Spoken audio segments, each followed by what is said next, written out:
Je me suis mordu la lèvre en le voyant, mais je ne pouvais pas lui dire d'arrêter. Je m'appelle Rachel Miller. J'ai 34 ans, je suis mariée, mère d'un enfant, et depuis 9 ans, je pensais avoir tout ce que je voulais, une vie stable, une maison confortable à Charleston, en Caroline du Sud, un mariage qui semblait parfait de l'extérieur. Mais comme on dit, tout ce qui brille n'est pas de l'or. Mon mari Brad est un homme bien, un dentiste travailleur, calme, responsable, respecté dans notre communauté. Mais l'amour, ce n'est pas toujours une question de respect. Ce n'est pas toujours une question de stabilité. Parfois, c'est ce feu inexplicable. Celui qui brûle, même quand on essaie de l'éteindre. Tout a commencé quand j'ai engagé un entrepreneur pour réaménager notre terrasse arrière. On en parlait depuis des années, et j'ai enfin décidé de prendre les choses en main et de concrétiser le projet. Brad était trop occupé par le travail pour s'y intéresser vraiment. Il s'est contenté d'acquiescer et de dire « tant que ça te rend heureuse ». Il s'appelait Ethan Carter. La première fois que je l'ai vu, je sirotais un thé glacé devant la fenêtre de la cuisine. Il est entré dans la cour, grand, confiant, sa chemise déjà trempée par la chaleur estivale du sud. Sa mâchoire était marquée, ses cheveux en bataille, mais d'une manière parfaitement désordonnée. Et ses bras, mon Dieu, on aurait dit quelqu'un tout droit sorti d'un rêve éveillé que je n'aurais jamais osé admettre. Il s'est présenté avec un sourire chaleureux et une voix à la fois profonde et veloutée. « Salut, je suis Ethan, je viens pour le projet de la terrasse. » J'ai essayé de rester détendu. « Parfait. Moi, c'est Rachel. Si tu as besoin de quoi que ce soit, de l'eau, des outils, n'importe quoi, fais-moi signe. » Je le regardais travailler, pas intentionnellement au début.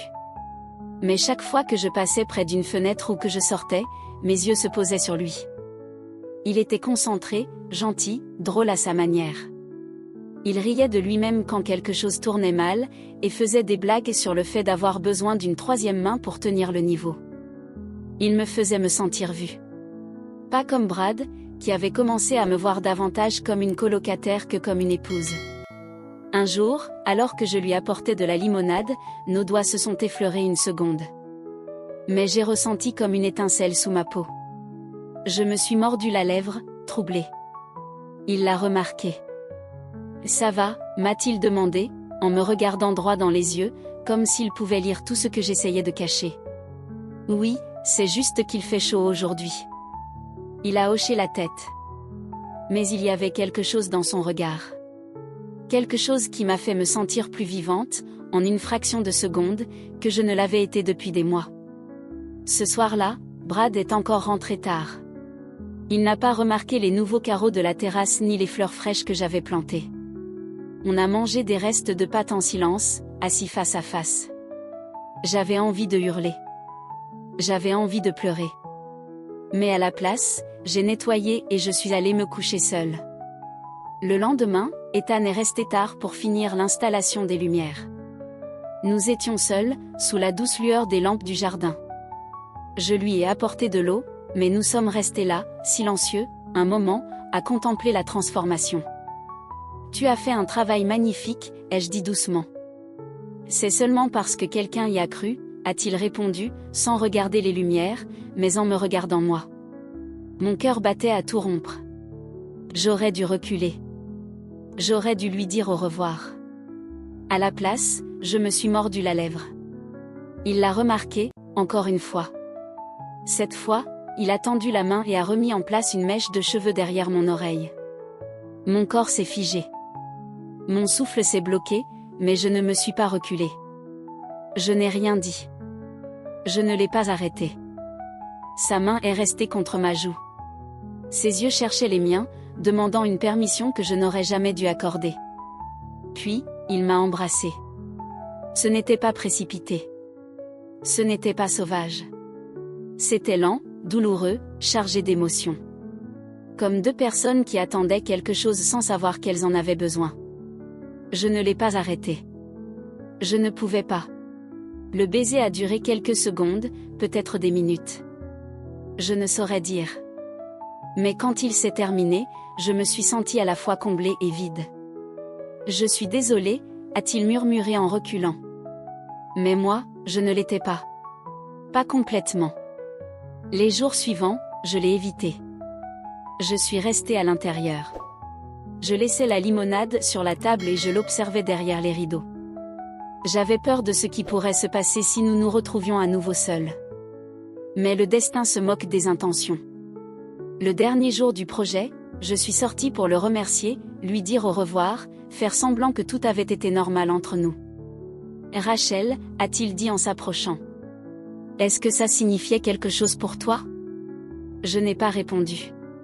Je ne pouvais pas. Mon mariage existait toujours, légalement en tout cas, mais émotionnellement, il était brisé depuis des années. Il a tendu la main, a doucement pris mon menton. Je n'ai pas arrêté de penser à toi. Je voulais mentir. Je voulais dire que c'était une erreur. Mais je me suis mordu la lèvre à nouveau. Cette même morsure nerveuse, douloureuse, qui était devenue ma confession silencieuse. Moi non plus, ai-je fini par dire. Et juste comme ça, l'espace entre nous a disparu. Nous n'avons rien fait de plus ce jour-là. Nous nous sommes simplement tenus l'un contre l'autre, un peu plus longtemps que nous n'aurions dû. Mais c'était suffisant pour franchir une ligne que je ne pourrais jamais effacer. Ce soir-là, je suis restée sous la douche pendant ce qui m'a semblé une heure, à essayer de laver la culpabilité sur ma peau, sans succès.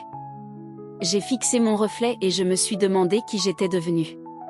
Une femme déchirée entre deux hommes. L'un m'avait donné la vie que j'avais demandée, l'autre m'avait redonné le sentiment d'être en vie. Les jours ont passé, puis les semaines. Ethan était parti.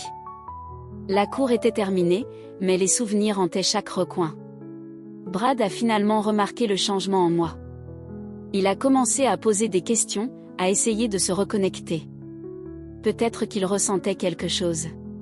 Ou peut-être qu'il lui manquait la version de moi qu'il attendait autrefois à la porte. Mais la vérité, c'est que je n'étais plus cette femme. Un après-midi, en pliant le linge, j'ai trouvé un vieux gant de travail d'Ethan oublié dans le garage. Je l'ai tenu un instant et toutes les émotions sont revenues comme un raz-de-marée.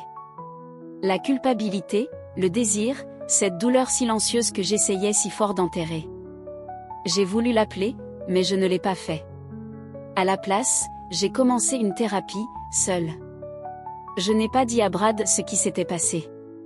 Pas encore. Pas parce que je voulais mentir, mais parce que j'avais besoin de comprendre ce que tout cela signifiait avant de détruire complètement ce que nous avions. Les mois ont passé. Ethan n'a pas appelé non plus. Parfois, l'amour est une question de timing. Parfois, c'est un réveil brutal. J'ai compris que je m'effaçais de ma propre vie, en attendant que quelqu'un d'autre me voie, me valorise. Peut-être qu'Ethan était une erreur. Ou peut-être qu'il était le miroir dont j'avais besoin pour affronter la vérité. J'avais cessé de m'aimer bien avant d'avoir cessé d'aimer Brad. Aujourd'hui, je suis toujours mariée, mais nous reconstruisons, cette fois avec honnêteté. J'ai dit à Brad que je me sentais invisible, sans amour, oublié. Je ne lui ai pas parlé du baiser. Pas encore. Peut-être qu'un jour je le ferai. Ou peut-être que ce secret restera entre moi, Ethan, et les étoiles qui ont été témoins de notre instant sous les lumières du jardin. Parce que parfois, l'infidélité ne se loge pas dans le corps. Elle vit dans les instants, les silences, le regard qui s'attarde, le baiser qu'on ne pensait jamais permettre. Et dans ce moment précis, où l'on se mord la lèvre sans réussir à lui dire d'arrêter.